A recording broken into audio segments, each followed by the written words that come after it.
How to lose belly fat in 1 week. My name is Michael Diamond, and in my first year of medical school, my primary goal was to finally get rid of my belly fat. I applied what I learned in medical school with my own research and managed to get into the shape of my life at the time. I turned my small-time fitness hobby into my life passion, improving on my knowledge and applying the science. I've taken my body through multiple transformations since, and over the past 7 years, I've become a doctor, I've even stepped on stage and even won. Taking it a step further, I've helped hundreds of my clients achieve the same results, if not better, over the last 3 years. But before we dive in, a lot of research and editing goes into making a video like this. I work my ass off. Just do me one favor, if you wouldn't mind, gently bless the like button. I'd greatly appreciate it. And if you enjoy this kind of content, subscribe and hit the notification bell if you're new. Let's kick it off. You can't lose all your belly fat in 1 week. It's impossible to go from 30% body fat to 10% in 1 week or lose a tremendous amount of fat in that space of time. Fat loss is also not site specific. You lose fat in a holistic fashion over time. This was my latest transformation in 2021. I lost 30 plus pounds between the two photos and almost 7 months worth of dieting and training. Watch this video till the end and I'll show you how to lose that belly fat for good with complete transparency. The reason I made this video is because if you search this title, the content out there is just false. My hope is someone who needs this help finds the right information so that they can be in a healthier position after watching this video. Before we answer how to lose belly fat, let's answer how long it will take you to lose that belly fat. For the purpose of this video, I've used my scale reading of 24% at the start of my diet. I've left you a body fat percentage calculator in the description and the chart I'm about to use in this video. When you know what you're doing, getting a shredded midsection doesn't take nearly as much time or effort as you may think. The following chart breaks it down. This chart assumes an average of just 1 pound of fat loss per week, and it'll give you an accurate estimate of how long it will take for you to get rid of your belly fat and see that six-pack. The upper limit of the recommended rate of fat loss is 2 pounds per week, which would give you then half the time. Here's how to use it. 1. Locate the column, the vertical division at the top with your current body fat percentage. 2. If you're a woman, follow the column down until you hit an orange cell. And if you're a man, follow it down until you hit a yellow cell. Number 3. Trace that row, the horizontal division, to the left-hand margin and look at the number. And that's approximately how many weeks it will take you to see your abs. So, for example, let's say you're a guy currently sitting at 22% body fat. First, you find the column for a starting body fat percentage of 22%. Second, you follow that column down until you hit the yellow cell, and voila, you see that it's going to take you about 25 weeks to get that killer six-pack. I started at 24% body fat, which gives me roughly 29 to 30 weeks to see my abs according to the chart. However, this is at a rate of 1 pound per week. My rate of fat loss was 2 pounds per week, which would give me 15 weeks, and that is an accurate estimation. Now that I've figured out how long, let's figure out how to. So, step 1. You've heard that the diet is the most important, so let's begin here. You need to be in a caloric deficit to lose weight. What that means is you need to eat less food than what your body needs or burn more calories through your activity than what you consume. Let me show you how to figure out your calories and macros.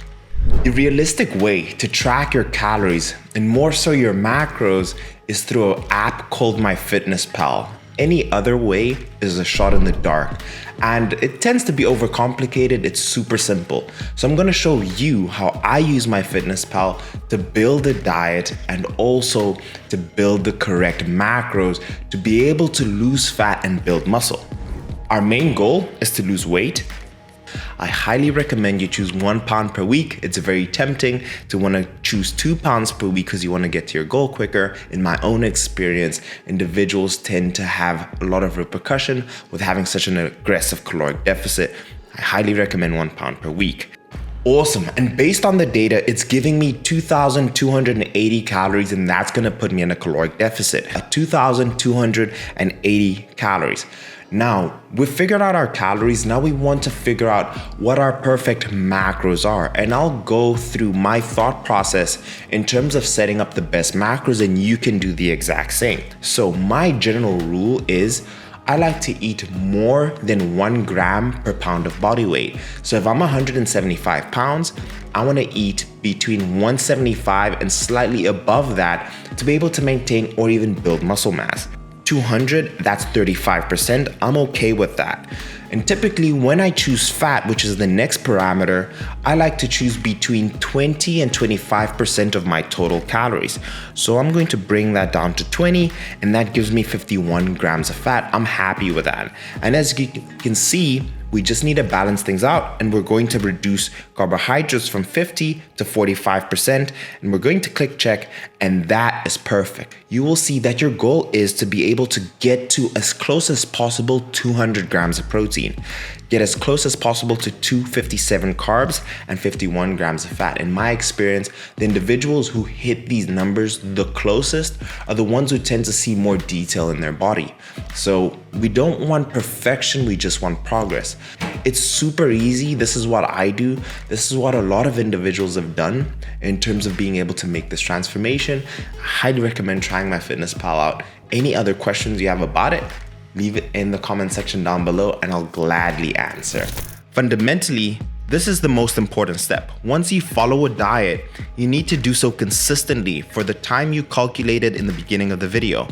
Once you're in a deficit, the amount of fat you lose totally depends on how long you spend in the deficit, your consistency, and finally diligence. If you want me to show you the diet I ate, let me know in the comments down below. Just comment down below, Mike, show me the diet, and I'll make that video happen. Step 2, resistance training. It is the driving force to body recomposition, meaning it's easy to lose fat by using the diet alone, but nearly impossible to build muscle without weight training. Weight training is paramount to building muscle and improving body composition. The goal is never to just lose weight, it's to lose as much fat as possible and retaining or building as much muscle mass at the same time. That being said, we want to build the best training plan that fits the following parameters. We want to take into consideration your experience in training, how often you want to train, and maximizing your muscle gain. If you're a beginner, training 3 to 4 times a week is ideal, and doing a full body split would maximize your gains, allowing adequate stimulation to your muscles for growth and enough time to recover from your workouts. If you fall between being an intermediate to an experienced trainee, you may be better suited to do a 5-day or a 6-day push-pull leg split. In my experience, focusing on your compound exercises such as your bench, deadlift, squat, and overhead press gives you the biggest bang for the buck.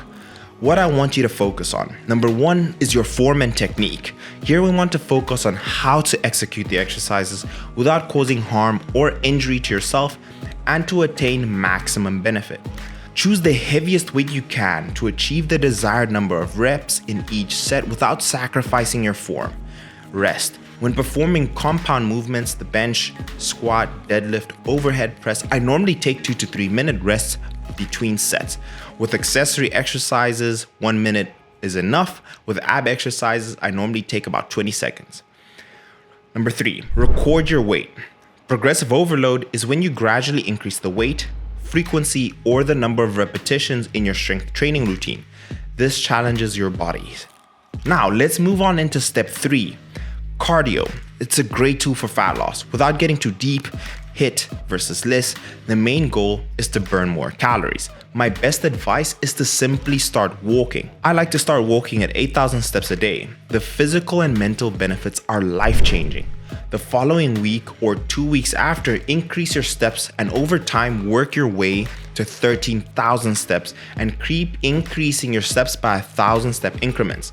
I've personally gotten to as much as 20,000 steps per day for competition. As you keep seeing progress with the loss of your belly fat, you can control the rate of your fat loss with either decreasing your calories or increasing your overall expenditure through walking. Step 4, recovery.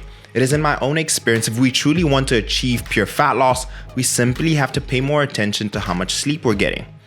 At this stage, we've heard the integral pieces of the puzzle: building muscle and losing fat, the diet, training, and cardio, but one piece of the puzzle, which is possibly the biggest and unfortunately very underrated and can impact your recomposition success on an enormous scale, is sleep.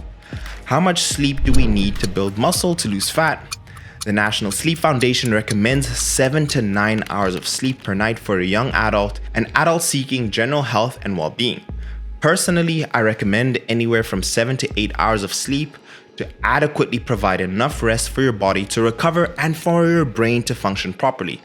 To be clear, you can still achieve results with less sleep, but if you're in the game of optimization, we want to sleep 8 hours. And step 5, supplementation.